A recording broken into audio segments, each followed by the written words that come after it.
আল্লাহ কঠোর হুঁশিয়ারি দিয়েছেন নবী মুহাম্মদ সাল্লাল্লাহু আলাইহি ওয়াসাল্লামকে, কঠোরভাবে তাকে হুঁশিয়ারি করেছেন যে কি, তুমি যদি নিজে থেকে কোনো কিছু বর্ণনা করো বা কোনো কিছু রচনা করার চেষ্টা করো, তাহলে আমি তোমার জীবন ধরে নেবে দেবো, তোমাকে আমি ছিন্ন ভিন্ন করে দিব। অভিশপ্ত শয়তান হইতে মহান আল্লাহর আশ্রয় প্রার্থনা করিতেছি তাহার অনিষ্ট হইতে, যে আত্মগোপন করে কুমন্ত্রণা দেয় মানুষের অন্তরে, জিনদের মধ্য হইতে মানুষের মধ্য হইতে। হে দয়াময়, তুমি আমাদেরকে আশ্রয় দান করো তোমার সৃষ্টির সকল কিছুর অনিষ্ট হইতে। দয়াময় করুণাময় পরম দয়ালু মহান সৃষ্টিকর্তার নামে শুরু করিতেছি।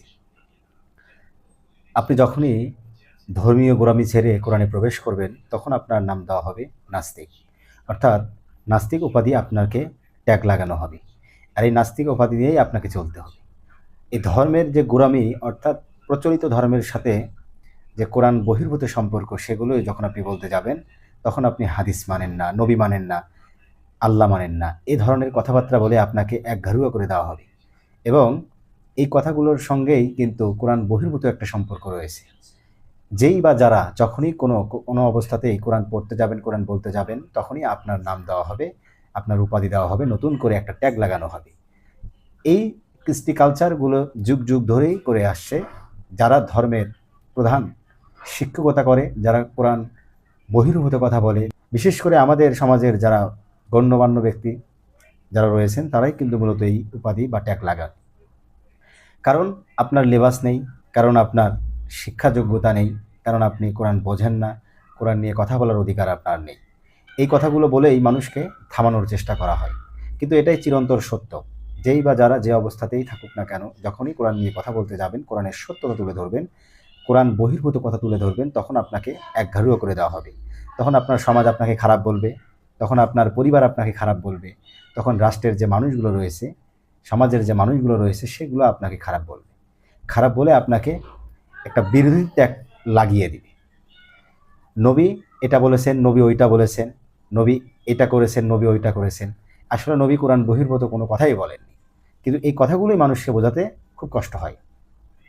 চিরন্তর সত্য এইটাই যে কোরআন একমাত্র সরল ও সঠিক সত্য পথ দেখায়, যা সবচেয়ে সরল। এই কথা আল্লাহ কোথায় বলেছেন? সূরা বনী ইসরাইল আয়াত 9। এখানে কিন্তু আল্লাহ সুস্পষ্ট করে বলে দিয়েছেন যে কোরআন একমাত্র সরল ও সঠিক সত্য পথ। এই কোরআন আপনাকে পথ দেখাবে, এবং এই কোরআন কাদেরকে পথ দেখাবে? যারা সজাগ ও সচেতন, যারা মুত্তাকি, আরবিতে বলা হয়েছে তাদেরকে। কোথায় বলা হয়েছে? সূরা আল বাকারা আয়াত 2। এই কোরআন আরবিতে আল্লাহ নাজিল করেছেন, কেন নাজিল করেছেন, কার জন্য নাজিল করেছেন, সেটাও কিন্তু আল্লাহ স্পষ্ট করে বর্ণনা করেছেন। এই যে আমরা যখন আরবিতে কথা বলতে চাই বা আরবি প্রসঙ্গে কথা বলতে যাই, তখনই কিন্তু আমাদেরকে বলা হয় যে না, এটা নবীকে বলেছেন, এটা নবীর জন্য প্রযোজ্য ছিল। নবীর জন্য প্রযোজ্য ছিল, কিন্তু আপনার আমার ভাষা কিন্তু আরবি নয়। অবশ্যই আপনাকে আমাকে বুঝতে গেলে আমার নিজের ভাষায় বুঝতে হবে এবং নিজের ভাষায় বর্ণনা করতে হবে। তাছাড়া কখনোই আমি কোরআন বুঝতেও পারবো না, জানতেও পারবো না, এবং কোরআনের যে প্রকৃত জ্ঞান চর্চাও করতে পারবো না। কোরআন নিয়ে কথা বলতে গেলেই আমি নাস্তিক, আমি খারাপ, আমি হাদিস মানি না, আমি ফেরকাবাজ, আমি ধর্মের অশান্তিকারী, এই যে কথাগুলো বলা হয়, আসলে যে বা যারা এই কথাগুলো বলে, তারা কোরআন হাদিস কোনোটাই বোঝে না, কোনোটাই পড়ে না, এবং কখনো পড়েও দেখে না যে আসলে এই কথাগুলোর মধ্যে কতটা সত্য যৌক্তিকতা রয়েছে। সেগুলো যে আমরা নির্ণয় করব, সেটাও আমরা করতে পারি না। আমরা নির্ণয় করব না, কিন্তু অন্য কেউ যে কোরআন সম্পর্কে, কোরআন হাদিস সম্পর্কে কথা বলতে আসবে, তাকেও আমরা করতে দেব না। এই মন মানসিকতা বা চিন্তাধারার মধ্যে যারা আবদ্ধ হয়ে আছে, তারা কখনোই প্রকৃত ধর্ম আর প্রকৃত কর্মটা জানতেও পারবে না, চিনতেও পারবে না, কখনো প্রকৃত আল্লাহর পথ গ্রহণ করতে পারবে না। কোরআনে আল্লাহ সুস্পষ্ট করে বলে দিয়েছেন যে হ্যাঁ, সেই কোরআনে আল্লাহ সুস্পষ্ট করে বলে দিয়েছেন যে এটা সত্য কিতাব, যাতে কোনো সন্দেহ নেই। এবং আল্লাহ বলেছেন এই কোরআন পরিপূর্ণ একটি কিতাব। এবং আল্লাহ এটাও বলেছেন যে আমি তোমাদের দিনকে পরিপূর্ণ করে দিলাম, যাতে তোমরা এটার সম্পর্কে আর কোনো দ্বিধাদ্বন্দ্বে না থাকো, এটা নিয়ে আর কোনো বাড়াবাড়ি না করো। তার মানে ইতিপূর্বে এই কোরআন বা আল্লাহর কথা নিয়ে ইতিপূর্বে বাড়াবাড়ি করা হয়েছিল। প্রত্যেক জাতির মধ্যেই যত নবী রাসূলকে আল্লাহ পাঠিয়েছেন, প্রতিটা নবী রাসূলের বিরুদ্ধাচারণকারী ছিল এবং বিরোধিতা অবশ্যই করেছিল। এজন্যই কিন্তু আল্লাহ বলেছেন।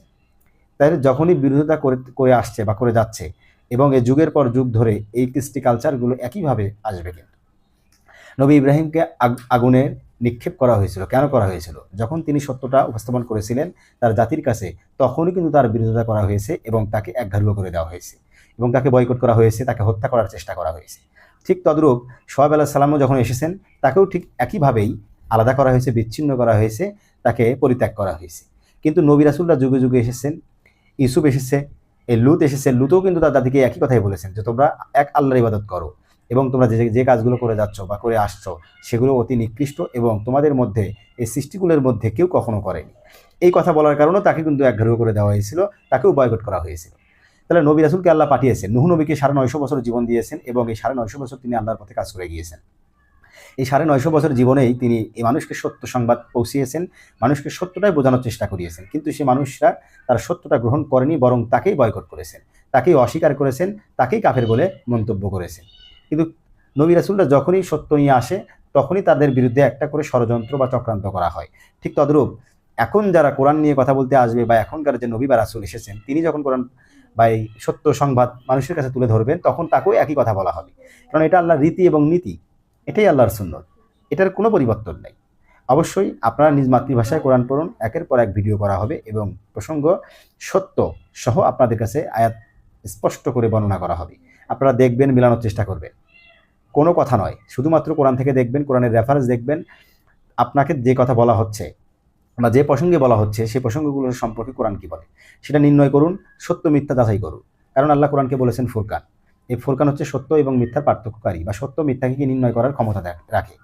এবং আল্লাহ কোরআনকে এটাও বলেছেন, কোরআনে সূরা আল বাকারার 42 নম্বর আয়াতে বলেছেন তোমরা সত্যকে মিথ্যার সঙ্গে মিশ্রিত করিও না এবং সত্য জানা সত্ত্বেও তা গোপন করিও না। তাহলে আজকে অধিকাংশ মানুষ কিন্তু জানে কি এই কোরআনটা সত্য, কিন্তু এই সত্যটা মানতে চায় না। এবং মানুষ এটাও জানে যে কোরআন সত্য এবং এই সত্য গোপন করার কোনো অধিকার আমরা রাখি না, তারপরও কি এই সত্যকে গোপন করা হচ্ছে।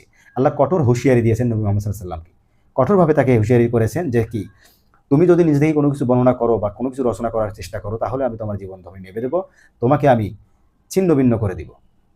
তাহলে এই হুঁশিয়ারি, কঠোর হুঁশিয়ারি নবী মুহাম্মদ সাল্লাল্লাহু আলাইহি ওয়াসাল্লামকে দেওয়া হয়েছিল, তারপরও তিনি কি কখনোই কোরআন ব্যতীত, কোরআন বহির্ভূত, কোরআনের বিরুদ্ধে যাবে এমন কোনো কথা বা কাজ করে গিয়েছেন? অবশ্যই না। আপনারা নিজ মাতৃভাষায় কোরআন পড়ুন এবং কোরআন বোঝার চেষ্টা করুন। ধন্যবাদ।